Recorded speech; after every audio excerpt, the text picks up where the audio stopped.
साम्राज्य सामान्यांचा असामान्य आवाज। नाशिकच्या मराठी साहित्य संमेलनात संभाजी ब्रिगेडचे सतीश काळे आणि राजेश गुंड यांनी ज्येष्ठ पत्रकार गिरीश कुबेरांचा तोंड काळं केलं। नाशिकच्या मराठी साहित्य संमेलनात संभाजी ब्रिगेडचे सतीश काळे आणि राजेश गुंड यांनी कुबेरांचे तोंड काळे करून छत्रपती घराण्याच्या बदनामीचा निषेध व्यक्त केला। किती दिवस वाचणार आपण? किती दिवस वाचणार? प्रत्येक जण येतो, प्रत्येक जण 2-3 पुस्तकं खरडतो, काहीतरी लिहितो, आमच्या आई बापाची बदनामी करतो, आमच्या आईच्या काष्टाला हात घालतो। ह्यांना काय हक्क आहे? हा, सरकारी 3-3 कोटी रुपये हे उडवतात। हा, पाणी आणू का? 2 मिनिट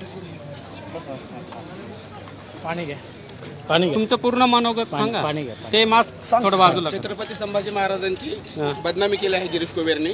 त्यांच्या पुस्तकामध्ये संभाजीराजांनी त्यांच्या आईची हत्या केलेली आहे दम लागला असं त्यांनी लिहिलेलं आहे। आम्ही अनेक आंदोलन केले महाराष्ट्रामध्ये। 7 महिन्यापासून झालं आम्ही त्यांना फक्त तरी माफी माघार पुस्तक माघार घ्या, तर म्हणजे हा विकृती अर्वाच्य भाषेत शिवीगाळ करतो तो व्यक्ती।